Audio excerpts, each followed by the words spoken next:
안녕하세요, 아큐윤입니다. 오늘은 일조권 사선 제한에 대한 이야기를 해보려고 합니다. 최근 들어서 이 일조권 사선 제한이 완화가 되었습니다. 일단 먼저 이 일조권 사선 제한에 대한 기본 개념은 지금 나오는 썸네일의 영상 있죠? 제가 요거는 밑에 내용란하고 댓글란에다가 링크를 걸어 두겠습니다. 그래서 지난 이 영상을 통해서 자세한 내용이나 기본 개념을 확인하시면 되고요. 오늘은 조금 요 변화된 사항에 대해서만 간단히 짚고 넘어가 보겠습니다. 완화가 어떻게 되었냐면요, 간단하게 9m에서 10m로 변했다 라고 보시면 됩니다. 자, 간단하게 그려본 요게 일조권 사선입니다. 지금 요 부분 그리고 요 부분이 이제 대지 경계라고 보고, 지금 화살표 요 방향이 정북 방향이라고 가정을 하고 볼게요. 그렇게 되면 기존에는 여기 인접대지에서 1.5m 떨어진 부분에 대해서는 지금 여기 요 높이에요. 요 높이가 이제 9m까지는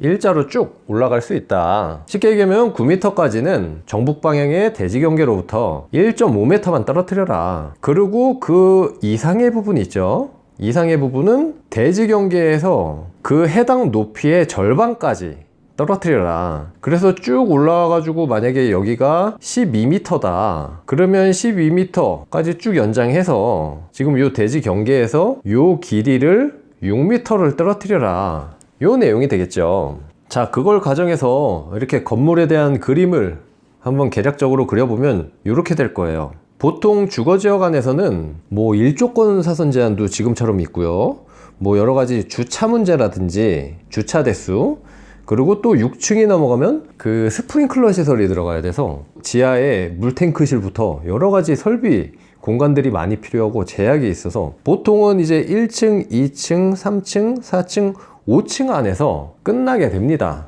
많아야 5층이에요. 뭐 용적률이 안 된다 그러면 4층에서 끝나기도 하고요. 그랬을 때 최대한도로 보통 용적률을 찾아서 설계를 하려다 보니까 요 9m 안에다가 이렇게 3개 층을 꾸겨 넣는 거죠. 보통 이제 1층에는 이렇게 필로티 주차장이 형성이 되니까요. 근데 여기서 가끔씩 이제 문의 주시는 부분이 있어요. 1층에 이렇게 필로티 주차장에 들어가서 필로티로 형성이 되면 높이에서 뭐 빠진다는 내용이 있는데, 그럼 일조권 사선에도 요거를 빼야 되는 거 아니냐, 그렇게 문의 주시는데, 그 내용은 이 일조권 사선 제한 내용하고는 좀 다릅니다. 그래서 해당 사항이 안 돼요. 어쨌든 그렇게 해서 요 9m 높이의 3개 층을 꾸겨 넣다 보니까 뭐 계산상으로는 3m씩 층고를 줘가지고 딱딱 끊으면 되죠. 근데 여기에서 굉장히 어려운 부분이 뭐냐면, 여기 그냥 단순 계산할 때 이런데, 이 건물에 보시면 이 필로티 하부에는 쭉 구조체인 보가 지나갈 거예요.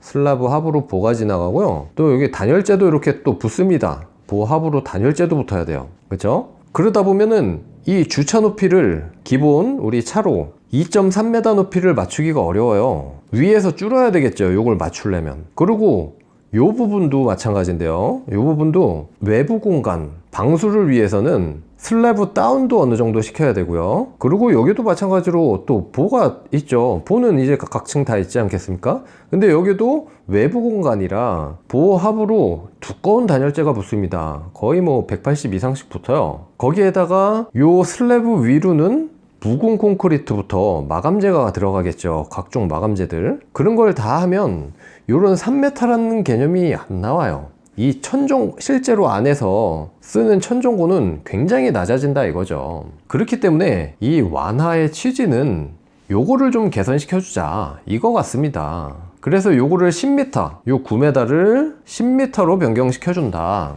그러면 이 층고가 대충 한 3.3m 정도로, 굉장히 크진 않지만 조금씩은 여유있게 이렇게 해주자 라는 취지일 거예요. 그래서 아까 그 주차 공간이나 위에 뭐 마감 빼고 단열재 빼고 이런 것들을 했을 때 그래도 최소 층고는 나오게 해주자, 천정고는 나오게 해주자, 요런 내용이겠죠. 자, 근데 이 부분에서 조금 알아두셔야 될 부분이 있는데요, 이제 10m로 올린다 그럼 여기 1m를 올라가서 요렇게 지금 주황색으로 표시하는 부분 요렇게 형성이 되겠죠. 근데 요 사선 구간 있죠, 2분의 1 적용받는 요 사선 구간, 요 부분까지 이렇게 같이 따라 올라가면 좋아요, 1m가. 근데 요거는 아니라는 거죠. 그냥 여기만 딱 요렇게 1m만 올라가서 확보가 되는 거예요. 그렇게 되면 어떤 단점이 있을까요?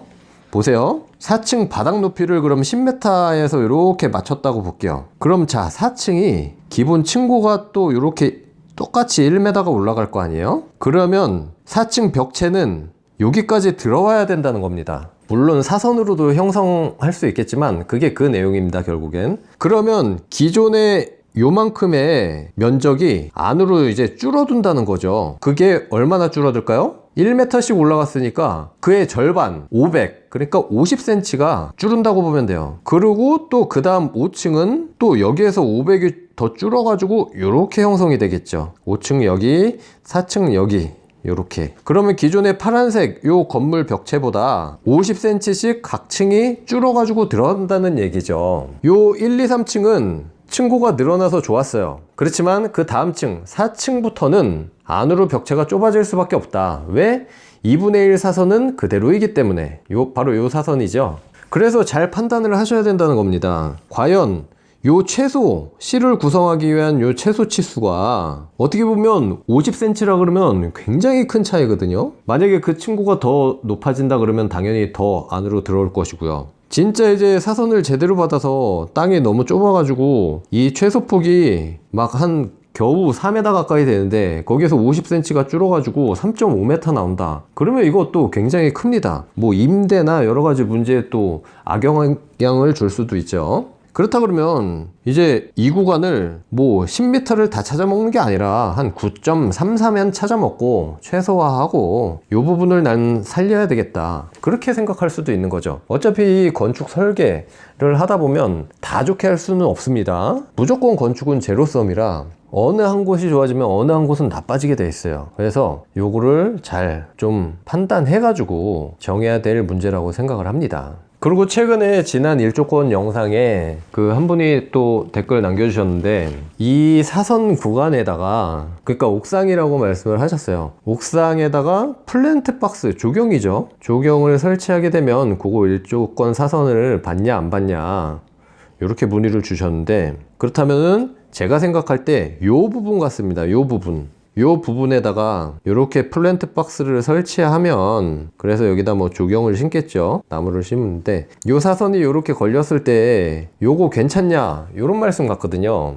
요거는 각 지자체에서 어떻게 판단할진 모르겠지만 제가 볼 땐 좀 어려울 수가 있을 것 같습니다. 우리 지금 이렇게 사선이 있을 때 요 부분에 설치되는 요 난간도 일조권 사선을 안 받으려면 투시형 난간으로 설치를 해야 되거든요. 창살 요렇게 가는 거 있잖아요. 그걸 투시형이라 그러고, 이게 강화유리 난간도 어차피 면으로 다 막혀버리니까 인정을 안 해줍니다. 무조건 투시형 난간으로 해야 돼요. 근데 이 플랜트 박스 같은 경우에는 어쨌든 간에 측면부가 다 막혀 있기 때문에 요거는 이제 사선 제한에 걸린다고 이제 판단을 할 수가 있어요. 그리고 또 이 플랜트 박스 자체도 이건 언제든지 해체가 가능하다고 볼 수가 있기 때문에 요거 자체는 또 조경으로 인정을 안 해주는 지자체들도 많이 있습니다. 허가권자에 따라 다 다르다는 얘기죠. 요거 그냥 설치하고 준공 내고 나중에 털어버리면 어떻게 할 거냐, 제대로 된 조경을 해라. 그러니까 벽체 제대로 쌓아가지고 제대로 조경처럼 만들으라 이거죠.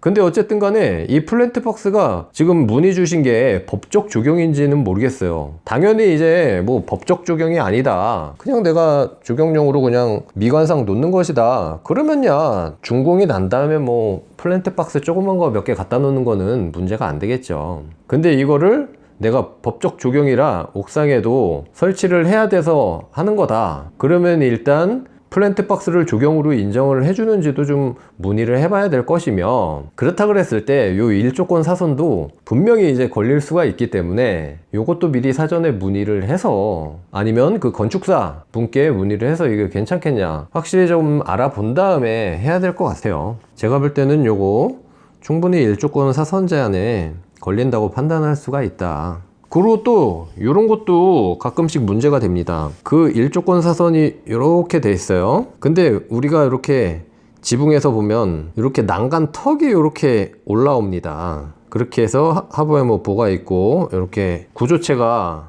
형성이 될 수가 있거든요. 그리고 여기에 이제 난간이 이렇게 생기겠죠. 근데 이제 방수나 마감을 위해서 이런 난간 턱이 필요하잖아요. 근데 요거를 일조권 사선 밑으로 넣어야 되냐, 일조권 사선이 위에 걸려도 되느냐, 요런 거 이제 가끔씩 문제가 될 때가 있어가지고 지리외신 같은 거 찾아보면은 자, 요 부분으로 해석해도 된다 라고 돼 있는 지리외신이 있습니다. 그 말은 우리 높이 기준에서, 그러니까 건축법 시행령 119조죠. 거기 높이 기준에 보면 요 난간이 이렇게 봤을 때 2분의 1 이상 오픈이 되어 있다, 그러니까 뚫려 있다, 그러면은 요거는 높이에서 빼준다라는 규정이 있어요. 이렇게 딱 봤는데 만약에 난간 벽이 이렇게 있어요. 근데 그 가운데 구멍이 이렇게 크게 뚫려 있어요. 그리고 여기 얇은 뭐 가느다란 저기가 있을 때 요 오픈된 부분이 막혀 있는 부분보다 2분의 1 이상의 면적이 된다. 그러면 요거 높이 기준에서 빼준다. 그래가지고 요 난간 턱 플러스 투시형 난간 요거를 같이 봐가지고 2분의 1 이상이 뚫려 있어서 요렇게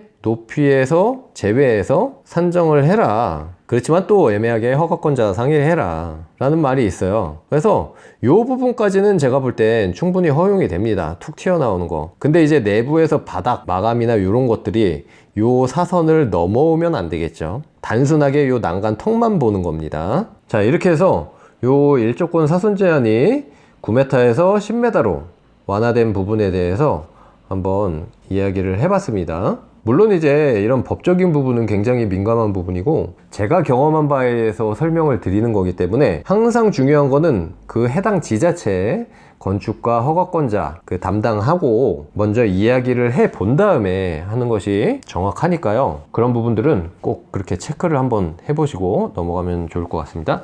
네, 오늘의 영상은 여기까지고요. 다음 시간에 더 좋은 영상으로 돌아오겠습니다. 감사합니다.